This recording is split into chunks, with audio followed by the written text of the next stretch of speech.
Subhanallah walhamdulillah wa la ilaha illallah Allahu akbar. Subhanallah walhamdulillah wa la ilaha illallah wallahu akbar. A'udzu billahi minasyaitonir rajim. Bismillahirrahmanirrahim. Alhamdulillahi rabbil alamin arrahmanir rahim maliki yaumiddin. إياك نعبد وإياك نستعين اهدنا الصراط المستقيم صراط الذين أنعمت عليهم غير المغضوب عليهم ولا الضالين آمين بسم الله الرحمن الرحيم اللهم يا حي يا قيوم بك تحصنت فاحمني بحماية كفايتي بغاية حقيقة برهان حرز أماني بسم الله وادخلني يا أول يا آخر مكنون غيب سر دائرتك زي ما شاء الله لا قوة إلا بالله وأسبل علي يا حليم يا ستار كنف ستر حجاب صيانة نجاة واعتصموا بحبل الله وابني يا محيط يا قادر علي سرى مانحة مجلس ردك ذي عظمة ذلك خير ذلك من آيات الله واعذني يا رقيب يا مجيب واحرسني في نفسي وديني وأهلي ومالي وولدي وداري بكلات عزتي غاستي وليس بضارهم شيئا إلا بإذن الله وقني يا مانع يا دافع بحق أسمائك وآياتك وكلماتك شر الشيطان والسلطان فإن ظالم أو جبار بغى علي أخذته غاشية من عذاب الله ونجني يا مذل يا منتقم من عبيدك الظلمة الباغين عليه وعوانهم فإن هم لي أحد منهم بسوء خذله الله وختم على سمعي وقلبي واجعل على بصري غشاوة فمن يهدي من بعد الله واكفني يا قابض يا قهار خليعة مكر ودتم أني مذموم مذموم مدحور بتقصير تغيير تدمير فما كان له من فئة ينصرونه من دون الله وذكني يا سبو يا قدوس لذة مناجاة أقبل ولا تغب منك من الآمن في كنف الله وذكم يا ضال يا مميت ونكال وبال زوال فقد يدى بالقوم الذين ظلموا والحمد لله وأمني يا سلام يا أمين صالة جولة دولة الأعداء بغاية بداية آية لهم البشرى بالحياة الدنيا وفي الآخرة لا تبديل لكلمات الله وتوجني يا عظيم يا معز بتاج مهابتك إبداء جلال سلطان ملكوت حس عظمة فلا يحزنك قولهم إن العزة لله والبسني يا جليل يا الكبير خلعة جلال جمال كمال إقبال فلما رأينا أكبرنا وقطعنا أيديهم وقلنا حاشا لله والقي عزيز ودون علي محبة منك تنقاد وتخضع لي بقلوب عبادك بالمحبة والمعزة والمودة من تعطيب تعليب يحبون كحبنا والذين آمنوا وشد حبا لله وأظهر علي الظاهر وباطن أسرار أنوار يحبون ويحبون وأذلة على المؤمنين أعزة على الكافرين يجاهدون في سبيل الله ووجه اللهم يا صمد يا نور وظيم صفا جمال ينسي إشراك فإن حاجك فكل أسلمت وجه لله وجميل يا جميل يا بديع السماوات والأرض يا ذا الجلال والإكرام بالفصاحة والبراءة والبلاغة واحلل عقدة من لساني يفقه قولي برأفة رحمة رقة ثم تلين جلودهم وقلوبهم إلى ذكر الله وقلدني يا شديد البطش يا جبار بسيف الهيبة والشدة والقوة والمنع من بأس جبروت عزة وما النصر إلا من عند الله وأدم علي يا باسط يا فتاه بهجة مسرة رب اشرح لي صدري ويسر لي أمري بلا الطائف عواطف فلم نشرح لك صدرك وبأشائر بشائر يومئذ يفرح المؤمنون بنصر الله وأنزل اللهم يا لطيف يا رؤوف بقلب الإيمان والإطمئنان والسكينة والوقار ليكون من الذين آمنوا وتطمئن قلوبهم بذكر الله وافرغ علي صبر وشكور صبر الذين تدروا بثبات يقين تمكين كم من فئة قليلة غلبت فئة كثيرة بإذن الله واحفظني يا حفيظ يا وكيل بين يدي ومن خلفي عن يمين وعن شمال ومن فوق من تحتي بوجود شهود جنود أو معقبات بين يدي ومن خلفي يحفظونه من أمر الله وثبت اللهم يا قائم يا دائم قدمي كما ثبت القائم وكيف أخاف ما أشركتم ولا تخافون أنكم أشركتم بالله وانصرني يا نعم المولى ويا نعم النصر على أعداء النصر الذي قيل له تتخذون هزوا قال أعوذ بالله وإذني يا طالب يا غالب بتأييد نبيك محمد صلى الله عليه وسلم المؤيد بتعزيز توقير ناسنك شاهدا ومبشرا ونذيرا لتؤمنوا بالله واكفني يا كافي الأسوأ ويا شافي الأدواء بأويل فويل الله أنزلنا هذا القرآن على جبل لرأيته خاشع متصدع من خشية الله وامن علي وهب يا رزاق بحصول الوصول قبول تيسير تدبير تسخير كلوا واشربوا من رزق الله والزم يا واحد يا أحد كلمة التقوى كما رزمت حبيبك محمد صلى الله عليه وسلم حيث قلت فاعلم أنه لا إله إلا الله وتولني يا ولي علي بالولاية والعناية والرعاية والسلامة مزيد إيراد إسعاد إمداد ذلك خير ذلك من فضل الله ذلك من فضل الله وأكرم يا غني كريم السعادة والسيادة والكرامة والمغفرة كما أكرمت الذين يغضون أصواتهم عند رسول الله وتب علي يا تواب يا حليم توبة نصوحا يكون من الذين إذا فعلوا فاحشة أو ظلموا أنفسهم ذكر الله فاستغفروا لذنوبهم وما يغفر الذنوب إلا الله اختم لي يا رحمن يا رحيم بحسن خاتمة الناجين الرادين الذين قيل قل يا عبادي الذين أسرفوا على أنفسهم لا تقنطوا من رحمة الله وأسكنني يا سميع يا قريب وأسكنني يا سميع يا عليم يا قريب جنة عدن وإداد المتقين الذين دعوهم فيها سبحانك اللهم وتحيتهم فيها سلام وآخر دعوانا الحمد لله ألف ألف ألف ألف ألف يا الله يا الله يا الله يا الله يا الله يا نافع يا نافع يا نافع يا نافع يا رحمن يا رحمن يا رحمن يا رحمن يا رحيم يا رحيم يا رحيم يا رحيم يا ودود يا ودود يا ودود يا ودود يا ذا الجلال والإكرام يا ذا الجلال والإكرام يا ذا الجلال والإكرام يا ذا الجلال والإكرام يا حي يا قيوم يا حي يا قيوم يا حي يا قيوم يا حي يا قيوم يا أرحم الراحمين يا أرحم الراحمين يا أرحم الراحمين يا أرحم الراحمين نسألك بتريليون تريليون تريليون حرمتي وعظمتي بسري وسمو هذه الأسماء والآيات والكلمات سلطانا نصيرا سلطانا نصيرا سلطانا نصيرا سلطانا نصيرا ورزقا كثيرا ورزقا وفيرا ورزقا بصيرا ورزقا كثيرا من حيث لا نحتسب وقلبا قريرا وعلما غزيرا وعملا بريرا وقبرا منيرا مد البصر وقبرا منيرا مد البصر حسابا يسيرا وملكا في الفردوس كبيرا صلى الله على سيدنا محمد وعلى آله وصحبه وسلم فالحمد لله رب العالمين بسم الله الرحمن الرحيم السلام عليكم ورحمة الله وبركاته الحمد لله صلى الله عليه وسلم على سيدنا محمد بن عبد الله ربنا افتح بيننا وبين قومنا بالحق وأنت خير الفاتحين بسند المتصل إلى الإمام أبي عبد الله محمد القزويني رحمه الله تعالى قال باب ما جاء في إقامة حد من حدود الله إلى أن قال حدثنا عبد الله بن سالم المفلوج قال حدثنا عبيدة بن الأسود عن القاسم بن الوليد عن أبي صادق عن ربيعة بن ناجد عن عبادة بن الصامت رضي الله تعالى عنه قال قال رسول الله صلى الله عليه وسلم أقيموا حدود الله بالقريب والبعيد ولا تأخذكم بالله لومة لائم. Riwayat daripada Sina Ubadah bin Samit radhiyallahu ta'ala Nabi kita bersabda laksanakanlah hukum hudud, yang membunuh dibunuh, yang berzina dirajam, yang minum disebat, yang menuduh juga dicambuk sebanyak 80 kali, yang mencuri dipotong tangannya, yang terbabit dalam kes riddah akan dijatuhkan hukuman mati. Berikutnya haddul hirabah,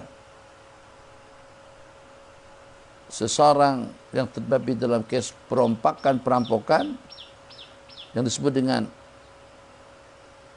al-hirabah, hukum hakam ketentuan undang-undang kepada orang yang terbabit dengan kes perompakan an tuqattalu aw yusallabu aw tuqatta aidi min khilaf min aidim arjul min khilaf, dibunuh, dipotong tangan, dibunuh, disalib atau dipotong tangan dan kaki secara berlainan.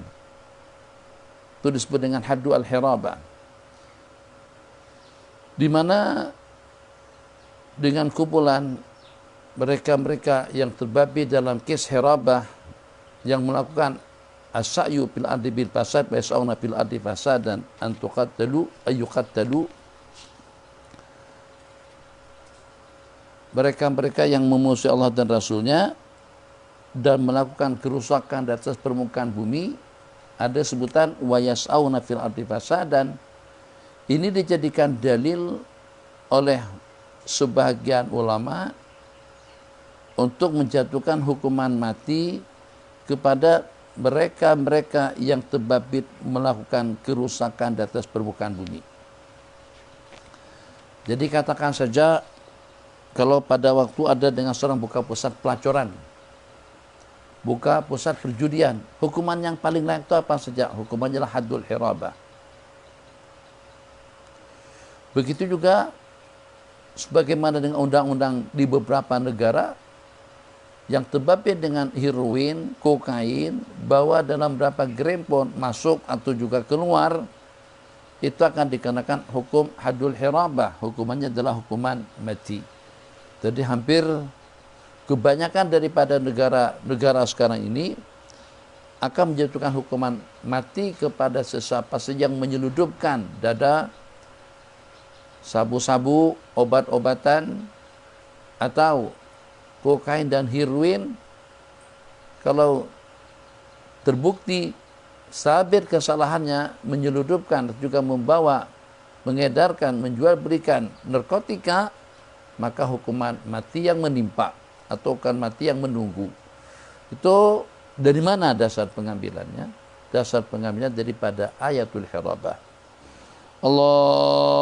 Nabi kita bersabda, laksanakan hukum hudud bil qaribi wal ba'id, kepada orang yang dekat dan jauh. Artinya undang-undang dalam Islam tidak membeza-bezakan antara orang jauh dan juga dengan keluarga, antara rais dengan mar'us, atasan dengan bawahan, antara malik dengan mamluk, antara raja dengan rakyat atau dengan hamba sahaya, antara hakim dengan mahkum, antara hakim yang bertindak dan juga dengan yang ditindak, antara amir dengan makmur, antara yang memerintah dengan diperintah. Anasu sawasya amamal qanun, bersatu sama rata di depan undang-undang. Tidak ada perbezaan.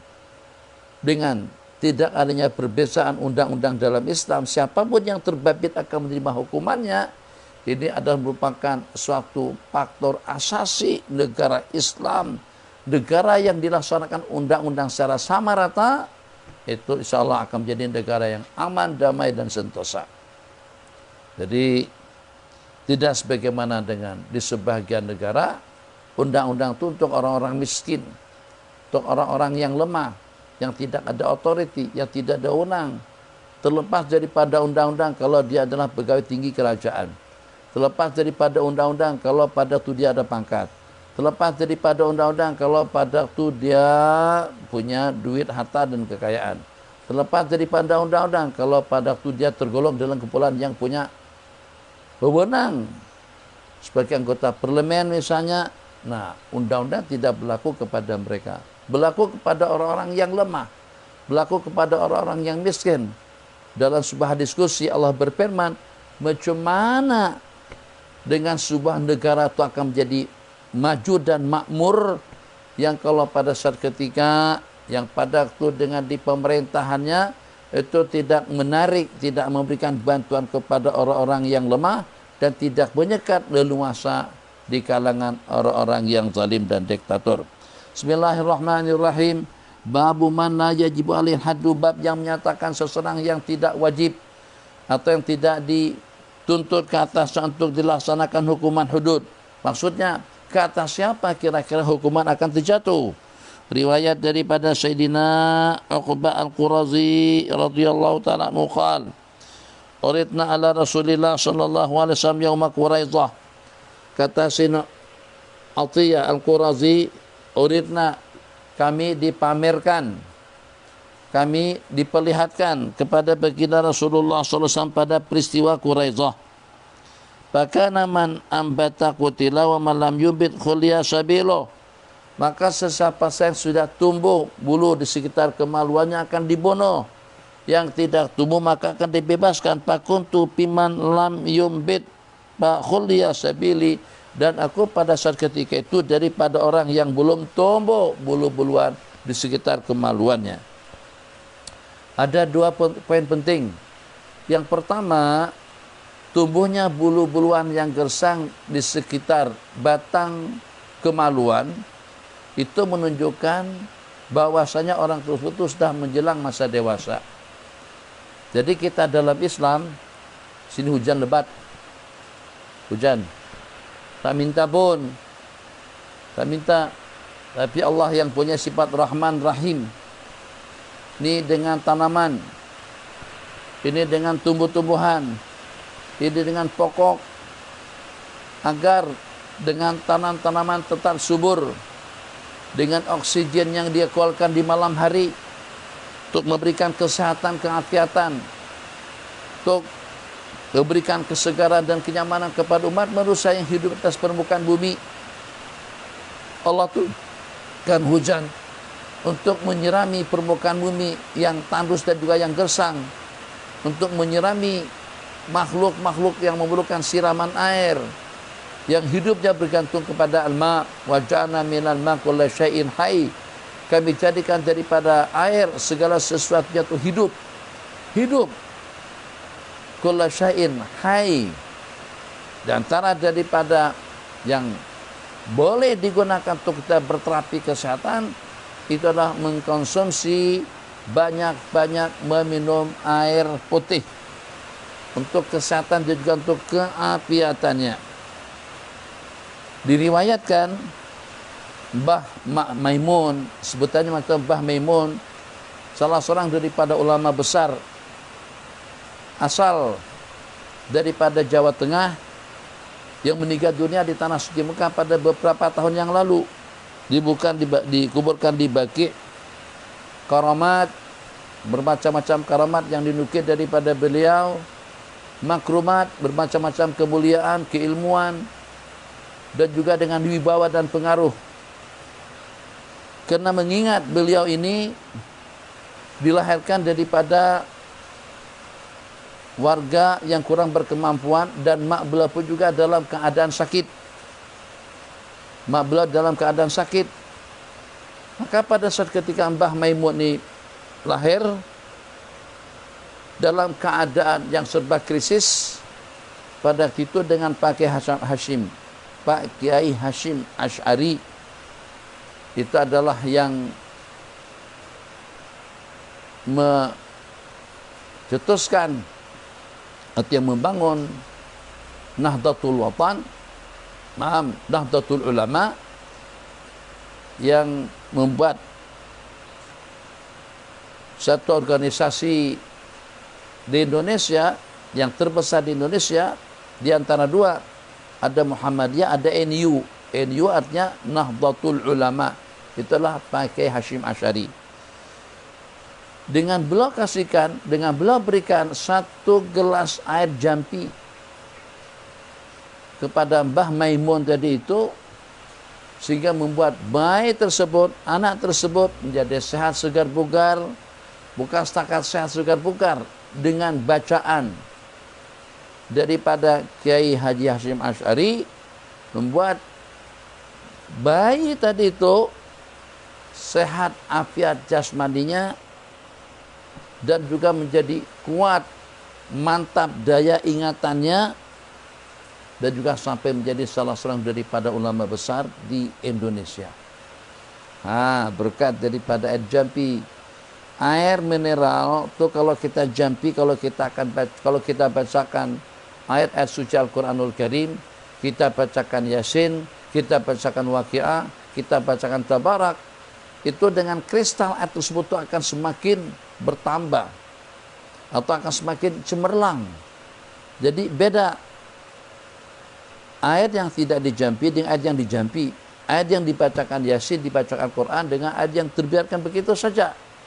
Ternyata ada kristal yang bermunculan di dalam ayat tersebut, memberikan energi dan juga memberikan tenaga dan kekuatan. Jadi kita tidak heran kalau dia merupakan jadi asbab kesembuhan kepada orang yang meminumnya. Macam mana air jampian boleh menjadi asbab orang jadi sembuh?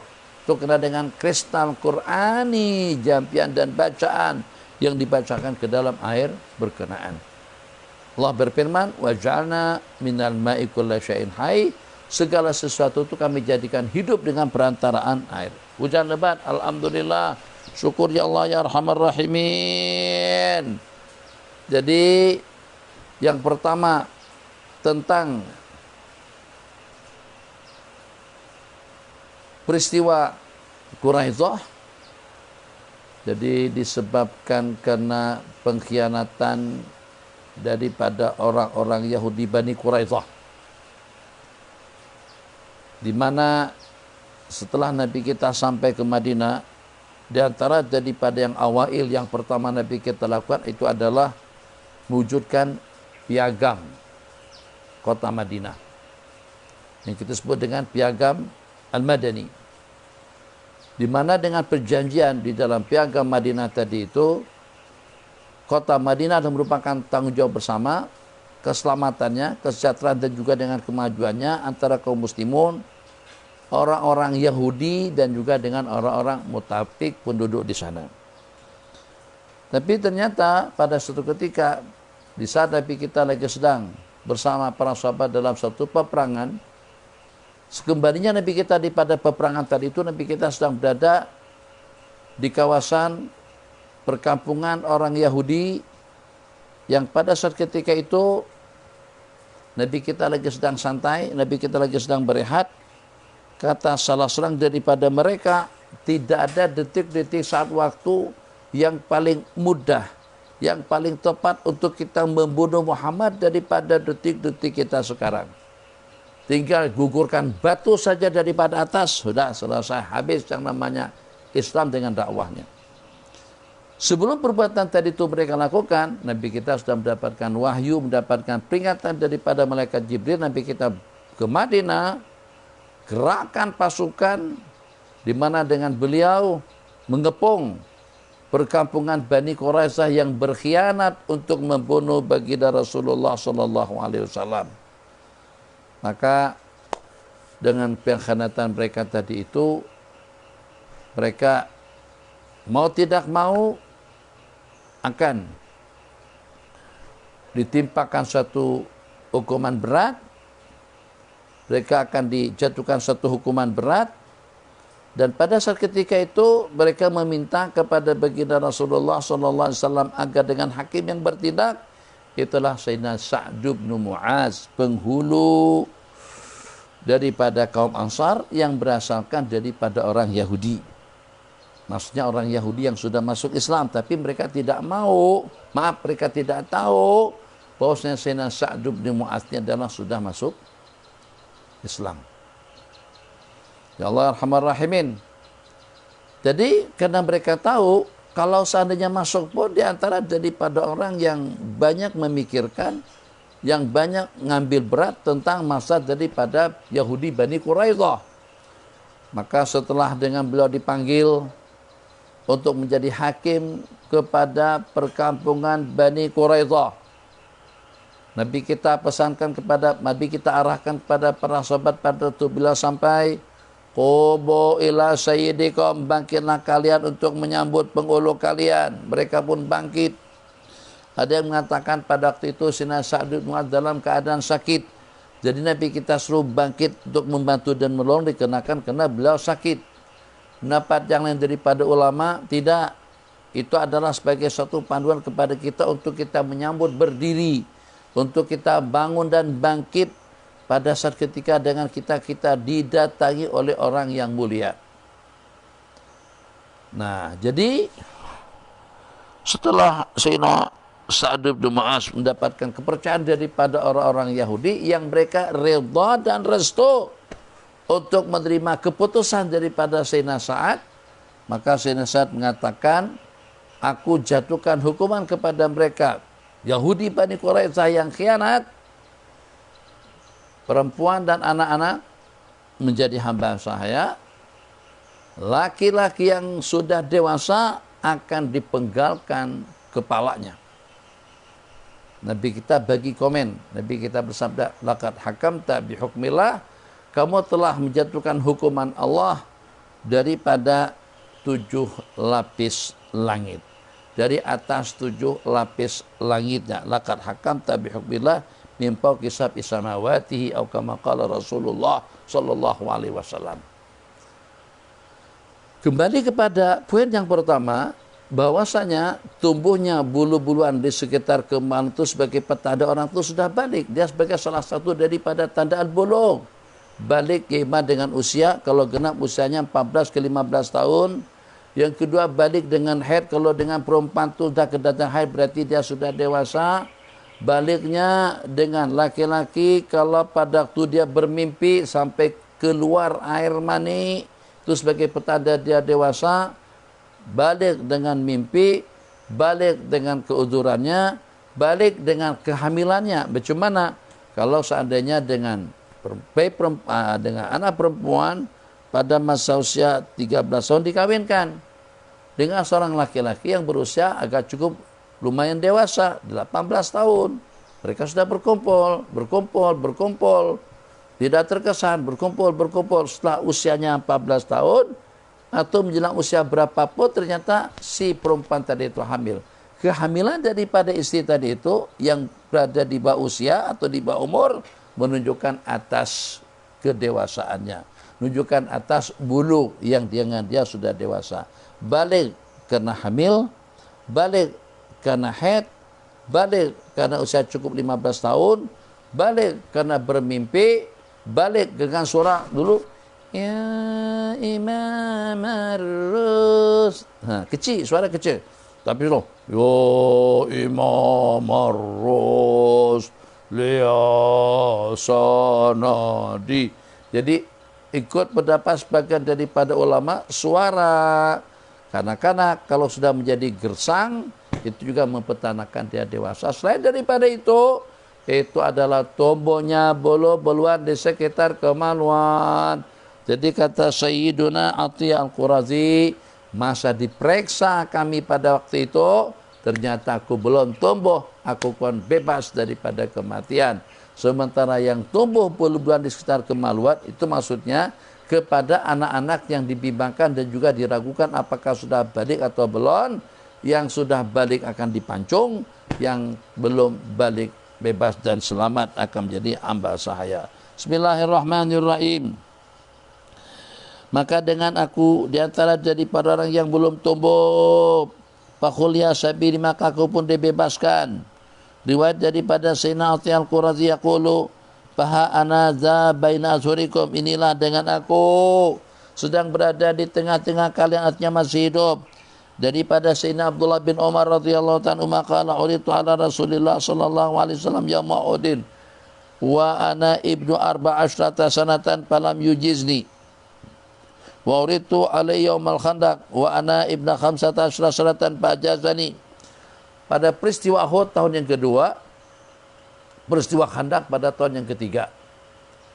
Pada peristiwa tahun yang kedua, peristiwa Uhud, jadi kata Sayyidina Abdullah bin Umar radhiyallahu ta'ala anhuma, aku diantara daripada orang-orang yang diperlihatkan kepada baginda Rasulullah sallallahu alaihi wasallam pada peperangan itu, ini generasi Rabbani, generasi ilahi Muhammadi, generasi yang mendapatkan didikan daripada insan yang tidak ada tandingannya, manusia power super luar biasa, Sayyidul Awwalin wal Akhirin. Sesiapa saja yang mendapatkan didikan daripada baginda Nabi, yang beramal dengan wahyu Allah, yang beramal dengan sunnah-sunnah Rasulullah sallallahu alaihi wasallam, pasti dan pasti akan mantap keimanan dan keyakinannya. Pasti dan pasti akan mantap amal ubudiyahnya. Pasti dan pasti akan mantap akidah dan juga dengan keyakinannya. Masya Allah, tabarakallah. Ini anak-anak remaja berbondong-bondong, tak mau kalah, tidak mau ketinggalan. Kesal kalau sampai nanti dengan kita tidak diberi peluang. Sedih rasanya kalau seandainya dengan mereka tidak ikut serta dan juga tidak dibabitkan. Ini generasi binaan Sayyidina Rasulullah sallallahu alaihi wasallam yang sebelumnya generasi ini telah ditapis dengan penapisan yang begitu ketat, itu pada peristiwa Al-Isra wal Mi'raj. Jadi 2 tahun sebelum hijrah ke Madinah, 2 tahun sebelum Allah turunkan ayat-ayat yang berbicara tentang halal dan haram, ayat-ayat yang memerintahkan untuk mereka berperang melawan aksi musuh bertarung. Pertarungannya itu adalah nyawa. Sebelum dengan mereka menerima ketentuan undang-undang tegas daripada wahyu, yang berzina dirajam, yang membunuh dibunuh, yang minum dicambuk. Begitu juga dengan hukuman-hukuman lainnya, dan juga dengan sekian kewajiban-kewajiban yang diwajibkan. Wajib untuk bakti dan taat kepada mak dan ayah, wajib untuk bakti dan taat dan juga setia kepada keluarga, kepada karib kerabat, dan juga wajib untuk melaksanakan salat, untuk melaksanakan puasa, tinggalkan minuman keras, tinggalkan 1001 perkara yang terlarang, laksanakan 1001 perkara yang diperintahkan. Ini dengan mereka bukan setakat berlapang dada, restu dan ridha untuk menerima segala ketentuan. Tidak ada seseorang yang mempersoalkan, kok kenapa dibunuh, kok kenapa dicambuk, kok kenapa dipotong. Justru sedih dan kecewa kalau pada saat ketika hukuman hudud tidak dilaksanakan kepada diri yang bersalah atau kepada dirinya. Sayyidina Ma'is bin Malik al-Aslami datang mengaku agar dilaksanakan hukuman rajam. Sayyidatuna Al-Ghamidiyah datang mengaku juga akan dilaksanakan hukuman rajam. Banyak lagi yang terbabit melakukan pelecehan seksual. At-tamar, pedagang buah tamar. Ya Arhamar Rahimin. Orang datang ke rumahnya, ke rumah bela untuk beli tamar yang bagusan, karena itu yang diinformasikan. Tahu-tahunya sampai ke rumah pintu dikunci, ternyata dengan wanita yang datang tadi itu diperlakukan sebagaimana layaknya itu dilakukan oleh pasangan dua laki istri. Tapi ternyata sahabat berkenan. Setelah terbabit melakukan perkara tadi itu, insaf dan sedar, pergi ke masjid, minta dilaksanakan hukum Allah. Seorang zaman kita sekarang, pada waktu terbabit melakukan kesalahan, jangankan minta, justru ingin mengelak, bayar tubusan, bayar pampasan, bayar saman, tak kisah. Yang penting selamat daripada hukuman. Selamat daripada hukuman, juga daripada undang-undang, daripada ketentuan, daripada pemerintah, juga daripada kerajaannya. Ini binaan daripada mana? Binaan Sayyidina Rasulullah SAW. Binaan, didikan yang dibina oleh insan, yang para sahabat, beliau mengatakan, ta'allamna al-imana qabla al-amal, ta'allamna al-yaqina qabla al-amal. Kami belajar iman, belajar yakin sebelum amal. Dengan kita belajar amal, tapi iman kita tidak mantap. Kita belajar amal dulu, kaifiat melaksanakannya, fadilatnya, keutamanya, kelebihannya. Tapi hati kita tidak kita didik. Keyakinan tidak kita sematkan di dalam hati. Goncang dan juga dengan kita goyang. Sehingga dengan kita tidak terlalu percaya dengan janji-janji Allah, atau tidak percaya langsung. Kita lebih yakin dengan manusia, lebih percaya dengan manusia, janjinya manusia, ancamannya manusia, peringatannya manusia, kehendaknya manusia. Macam seperti kita sudah menyembah manusia, tapi dengan janji-janji Allah, perlindungan Allah, rahmatnya Allah, maghfirahnya Allah, bahkan dengan ancaman Allah Jalla Jalaluh, itu ternyata diabaikan. Dalam berapa ramai orang terbabit dengan perkara-perkara terkutuk, perkara-perkara yang dilaknat oleh Allah dan Rasulnya, tak kisah dan juga tidak peduli. Kenapa? Karena tidak yakin. Dia hanya yakin, dia hanya patuh kalau pada saat ketika undang-undang yang bakalan dihadapinya, kalau dia akan berhadapan dengan undang-undang manusia. Tapi terbabit dengan perkara licik, terbabit dengan perkara terkutuk, perkara yang dimurka dan dibenci oleh Allah Jalla Jalaluh, itu oleh sebagian biasa-biasa saja. Berapa yang terbabit dengan ghibah mengopat, berapa yang terbabit dengan zina, berapa yang terbabit dengan kezaliman, dengan kediktatorannya, dengan riswahnya, tipu menipu dan berdustanya, itu ramai. Jadi tidak terhitung ramai yang terbabit.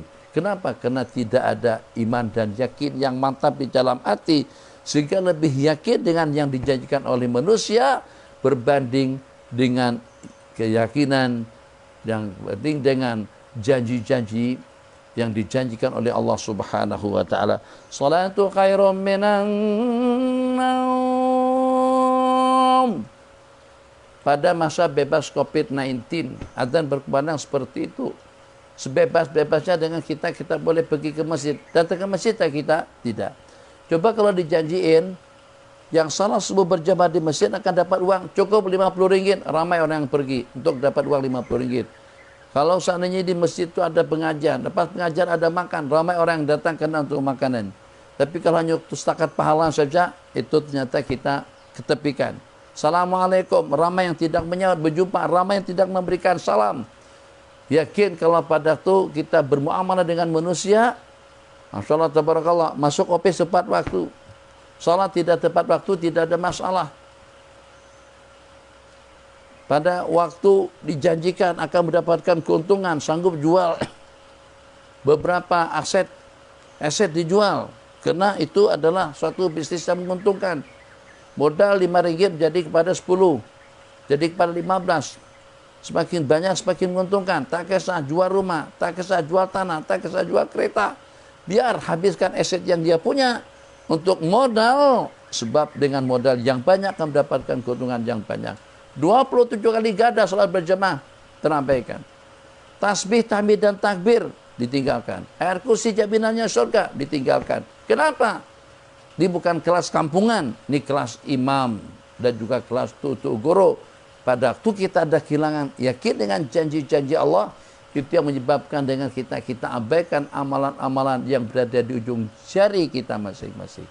Coba kalau kita yakin dengan janji-janji Allah, subhanallah sepenuh timbangan, walhamdulillah akan memenuhkan jarak antara langit dengan bumi. Takkan mungkin dengan kita mengabaikan subuh-subuh. Subhanallah, subhanallah, subhanallah, subhanallah. Tidak akan mungkin kita tidak bangun subuh untuk melaksanakan salat subuh berjamaah. Tidak akan mungkin dengan kita mengabaikan saf-saf yang pertama.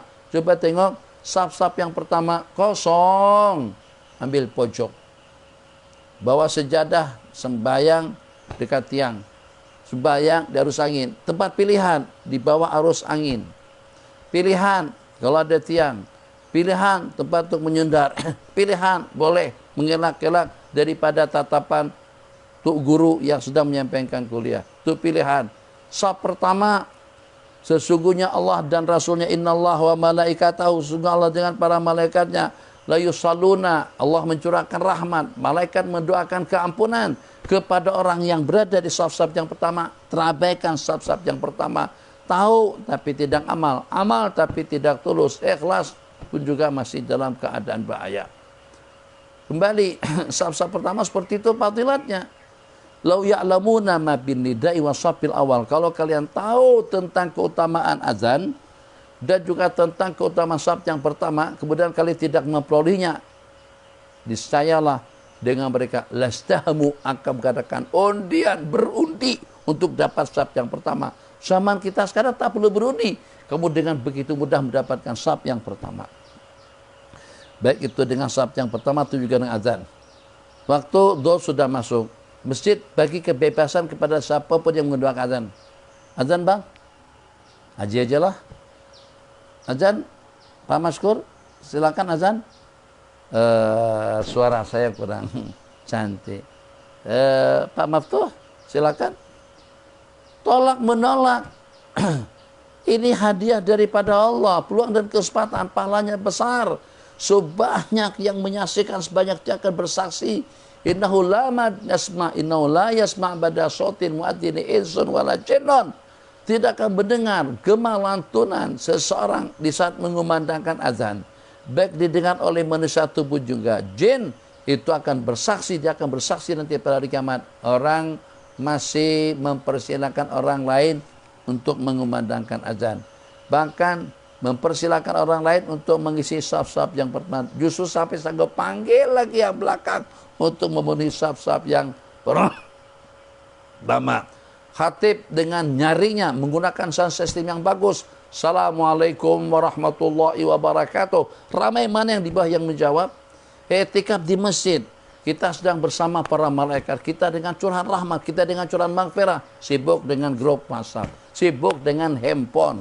Handphone akan dikutuknya nanti pada waktu kematiannya. Hari kematiannya akan melaknat. dia akan mengutuk handphonenya, grup WhatsApp-nya, Facebook-nya, sebab kalian yang melengahkan aku, yang melalaikan aku saat ketika aku sedang berada di rumah Allah Jalla Jalaluh.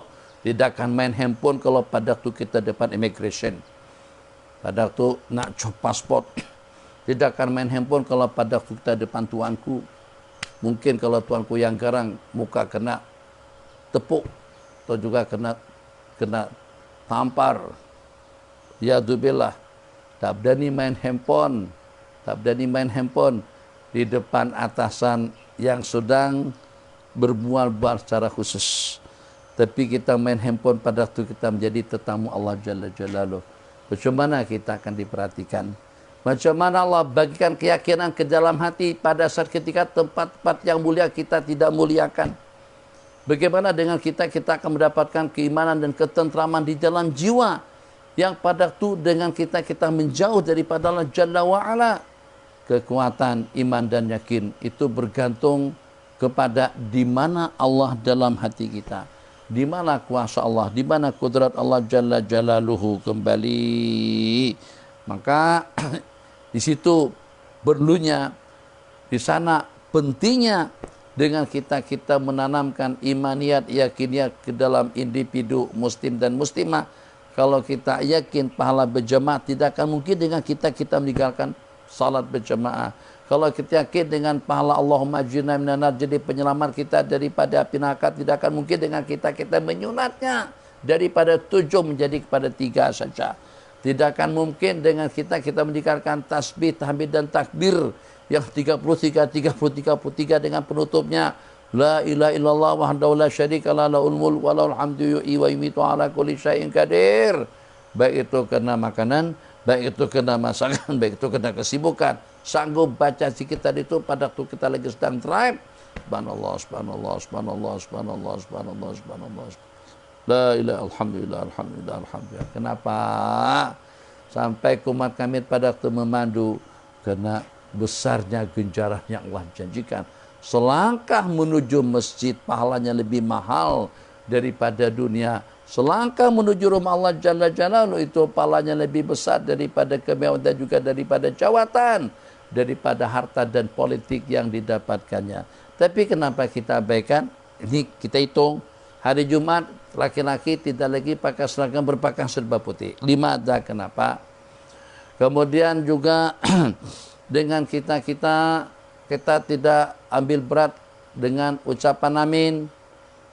Kita tidak ambil berat tentang saf-saf yang pertama.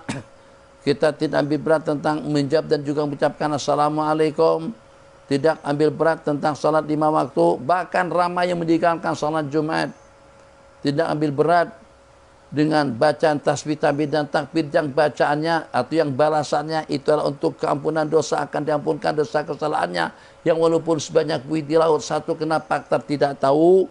Faktor yang kedua tahu tapi ternyata imaniyat, yakiniyatnya masih lemah, sehingga lebih yakin dengan janji manusia. Kalau dijanjikan akan dapat duit, kita lebih mengutamakan janji manusia daripada janji-janji Allah Jalla Jalaluh.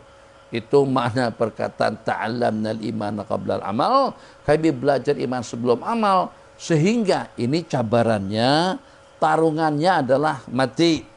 Bukan akan pergi ke tempat rekreasi, bukan akan mendapatkan uang tunjangan dan juga bantuan ikramnya daripada kerajaan, tapi berperang. Tersilap mata memandang, terlalap mata melihat, pedang akan menyentuh tengkoknya, lehernya, tubuhnya. Kalau seandainya tersilap dalam pertarungan, nyawa taruhannya, nyawa yang menjadi sasarannya. Sedih karena tidak ikut, sedih karena tidak dibenarkan oleh baginda Rasulullah SAW. Berbeza ada, kita seronok kalau pada waktu kita tidak dibabitkan, seronok kalau pada waktu dengan kita tidak ditugaskan. Apa yang berlaku? Jadi pada saat ketika itu dengan saya dan juga dengan kawan-kawan diperlihatkan kepada baginda Rasulullah SAW pada masa 13 tahun aku ditolak. Kemudian pada peristiwa Khandaq yang pada waktu itu dengan baginda Rasulullah SAW telah berkenan untuk mempersilahkan aku ikut dalam peperangan. Umur 14 tahun. Gimana kira-kira umur 14 tahun? Banyak anak-anak kita umur pada 14 tahun. Jangankan untuk disuruh berperang fisabilillah. Kalau kita suruh untuk khuruj misalnya, atau juga untuk menghadiri satu upacara yang membebankan duit, waktu, tenaga, pikiran, dah pasti dan pasti tidak akan pergi. Limazanya jawabannya pada diri pribadi masing-masing. Jadi misal seperti beberapa misal yang kita sebutkan tadi itu, apa sih susahnya mengucapkan Waalaikumsalam dengan nyaring? Apa susahnya mengucapkan amin? Allahumma hdina, amin. Kabulkan ya Allah. Apa susahnya? Dengan tasbih, tahmid dan takbir yang patut dibaca selepas salat. Bismillahirrahmanirrahim. Qala wa uritu, dengan aku diperlihatkan kembali pada peristiwa Khandak dan usia saya pada waktu itu ada 15 tahun. Fa'ajazani, tersilap tadi. Bukan 13, 14, 14, 15. Qala Nafi' fahadistu bihi Umar bin Abdul Aziz bi khilafati faqala hadha faslu ma baina as-saghiri wal kabir. Aku ceritakan tentang perkara tadi itu kepada Sayyidina Umar bin Abdul Aziz, maka beliau mengatakan itulah perbedaan antara dewasa dan kanak-kanak. Yang usia 15 tahun berarti sudah dewasa, yang baru pada usia 14 tahun asalkan belum bermimpi itu masih dianggap sebagai kanak-kanak. Kita ambil satu tajuk yang terakhir. Bismillahirrahmanirrahim. Babu as-sitri 'alal mu'min wa daf'il hududi bisyubhat. Bab yang menyatakan menutupi aib. Bukan macam seperti dengan seorang wartawan. Hati-hati yang jadi wartawan. Tangkap gambar sebar, tangkap gambar komen. Jangan, itu aib orang. Kamu juga tidak mau kalau pada itu terbabit, terlibat. Atau pada saat ketika ditimpa musibah. Tidak mau kalau sampai tentang kamu itu diberitakan dalam media massa. Kamu keberatan pada waktu kamu terbabit dengan perkara-perkara terlarang. Kalau sampai tersebar dalam dunia internet atau juga dalam dunia berita. Berita dalam dunia dalam berita. Bismillahirrahmanirrahim. Daripada Sayyidina Abu Hurairah radhiyallahu ta'ala anhu, dua topik pembicaraan. Satu, menutupi aib seorang mukmin, dan yang kedua, menolak hudud disebabkan karena perkara-perkara syubhat. Jadi menolak hudud disebabkan karena syubhat itu membuktikan Islam sama sekali tidak kehausan, tidak haus dengan darah orang yang melakukan kesalahan. Selama masih ada mubarirah, selama masih ada syubhat, selama masih ada kemungkinan-kemungkinannya, Islam tidak akan menghukum kepada orang berkenaan.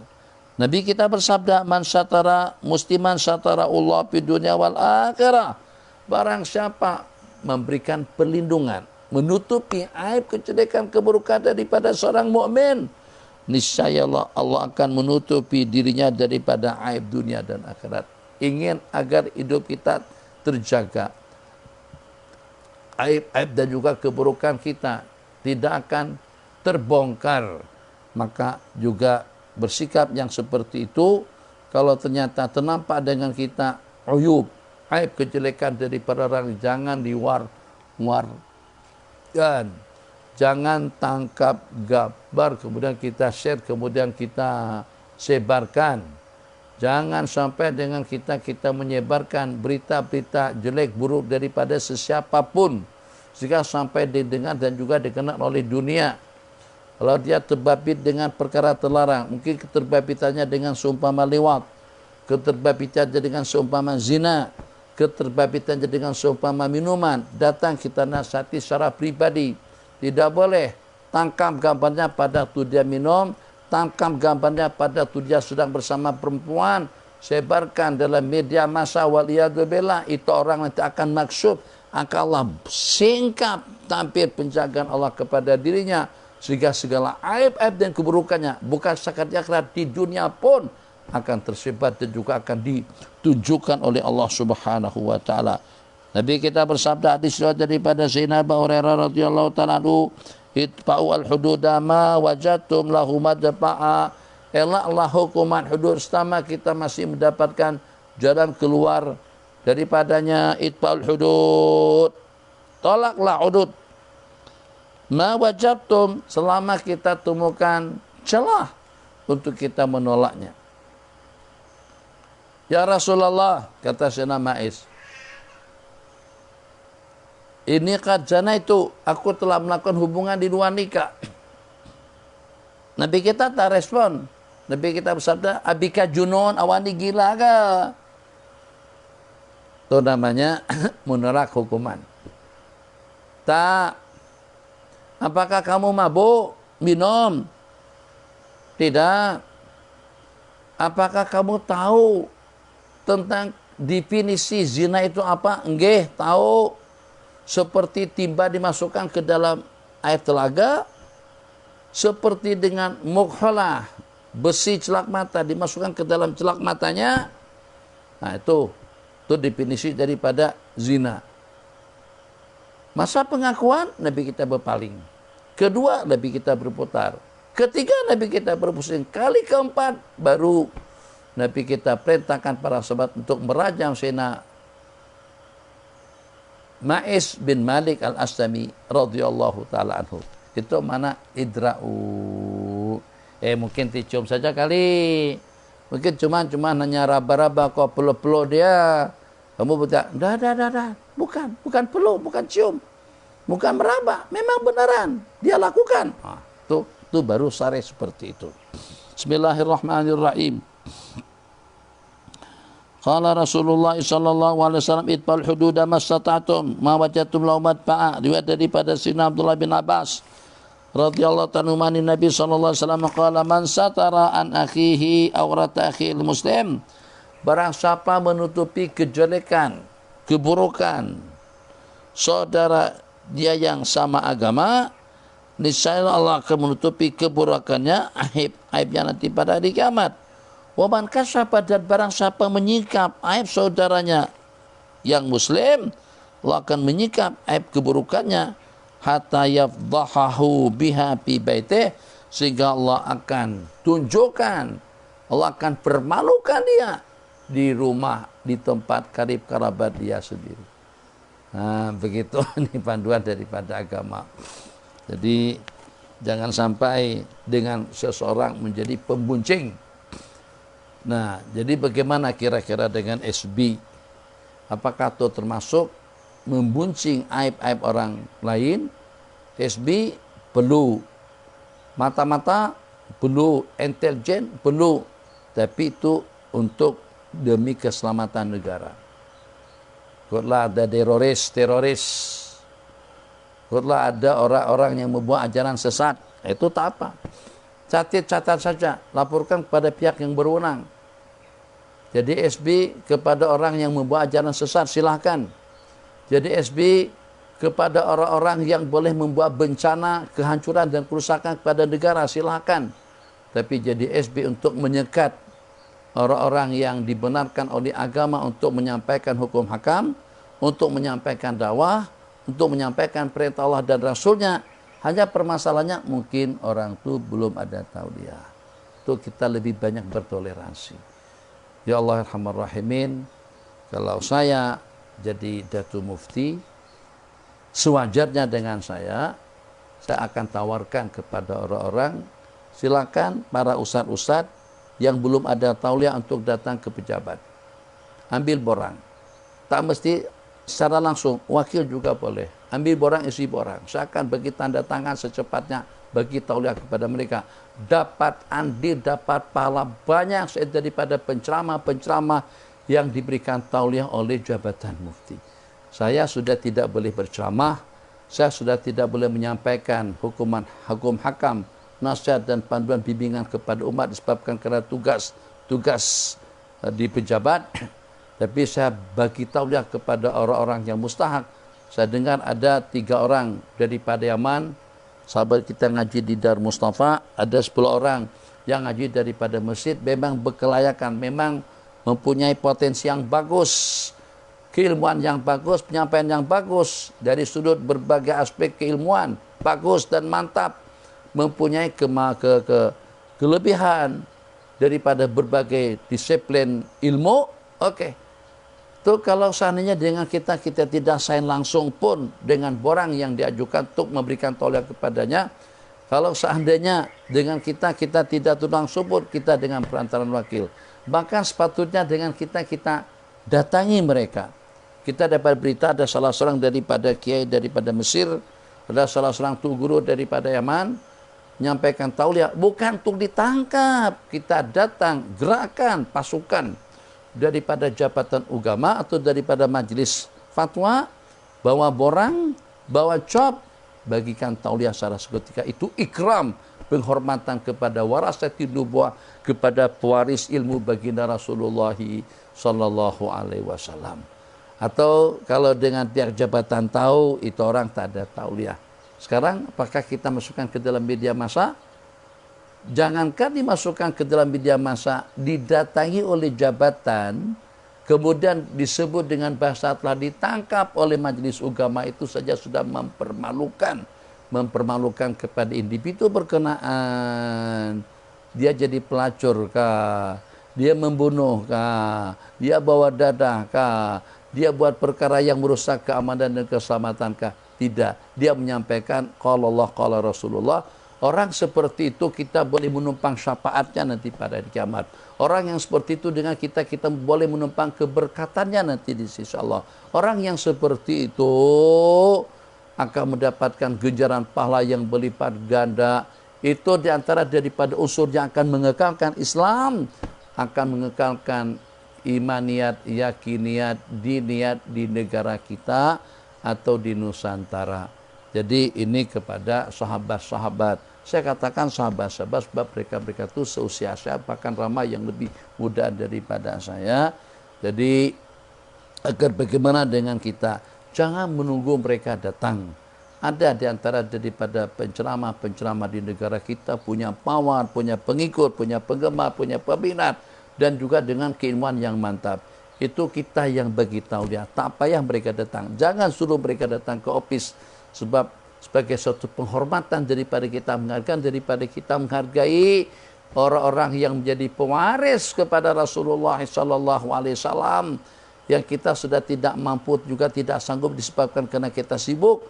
Berikan keizinan kepada mereka untuk menyampaikan hukum hakam Allah. Senyum Sayyiduna Rasulullah sallallahu alaihi wasallam.